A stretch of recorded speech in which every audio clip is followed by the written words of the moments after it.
Good evening, I'm John Carter and welcome to Poland Daily.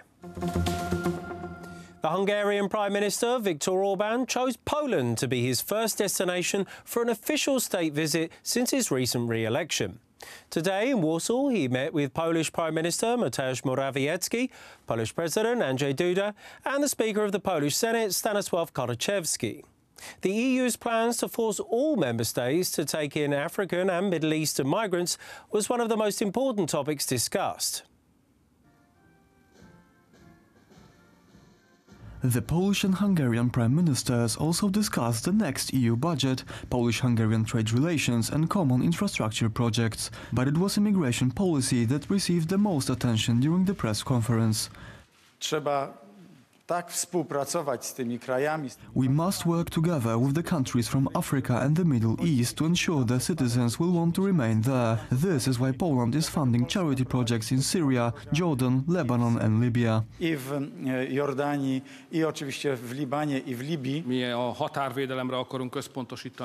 I can summarize Hungary's position in this simple way.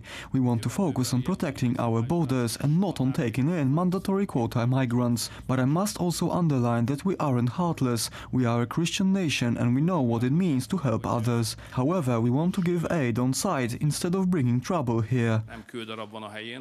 Poland and Hungary stand united against the EU plans on compulsory multiculturalism for all member states, including the ones in Central Eastern Europe, which so far have managed to avoid a deteriorating security situation. The columnist Grzegorz Górny thinks that it is worth noticing that Orbán has chosen Poland to be the destination of his first state visit on each of the three occasions after being elected Prime Minister. This time it's of extra significance, since Orbán stated during his recent exposé in the Hungarian Parliament that he considers Poland to be the leader of the region. So Orbán has declared his intention to build a Central European alliance that is to be wider in its scope than just the Visegrad Group. If the countries of the region manage to coordinate their capabilities, Central Eastern Europe will be able to protect its sovereignty from pressure from influential centers of power, such as Moscow, Berlin and Brussels. The great relations between Warsaw and Budapest will hopefully set an example for other countries in the region. The Vice President of the European Commission, Frans Timmermans, remains adamant that Poland is in breach of Article 7. There was a sense that a compromise between Brussels and Warsaw might be reached, but Timmermans has bluntly stated that the procedure would continue to be pursued. This morning, before the start of the meeting of the European Union ministers, Frans Timmermans, the Vice President of the European Commission, announced that at this stage there is not a chance of Article 7 being withdrawn. The procedure was set up due to EU's concerns about the rule of law in Poland. Well, that's clear in our recommendations. So it is about, at the end of the day, it's about the independence of the judiciary. In a rule of law situation, you have to be able to say that there is a clear separation of powers and that the judiciary is independent. And we have some concerns about that still. So no chance for withdrawing Article 7 at this? The position of Timmermans is shocking insofar as the Polish government has been conducting intensive dialogue with Brussels officials for a couple of months. Not long ago, Prime Minister Mateusz Morawiecki stated that a compromise with the European Commission is increasingly more realistic, but would not happen at any cost. Polish Minister of Foreign Affairs Jacek Czaputowicz is not surprised by the decision of the European Commission, as he did not expect anything else at this stage. I believe that the Commission needs more time to evaluate these reforms to see if they are functioning correctly. We are open to further clarification on this subject. I know that the decision will not be made quickly. It also means that Frans Timmermans is not moving on to the next step, which is voting on punishment for Poland. Therefore, we are optimistic.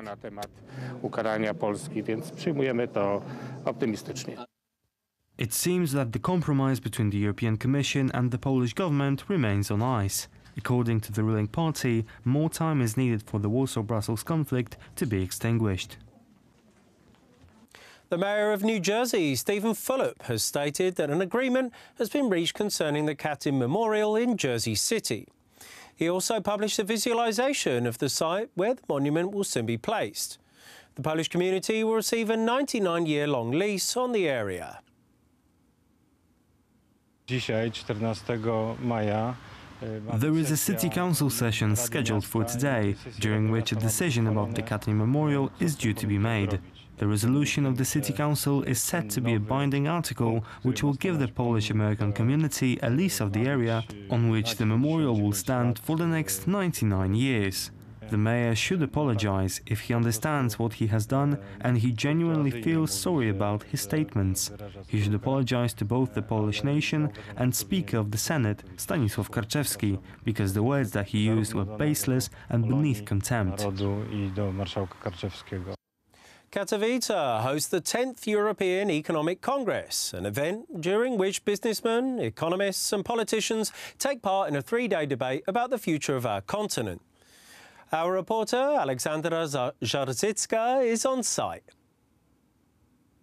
150 debate sessions, 900 experts and a couple thousand guests constitute the 10th European Economic Congress. Key subjects for discussion will be the future of Eurozone, revolutionary climate protection policies and energy security. The head of the Polish Ministry of Foreign Affairs, Jacek Czaputowicz, spoke at the opening of our New Europe panel.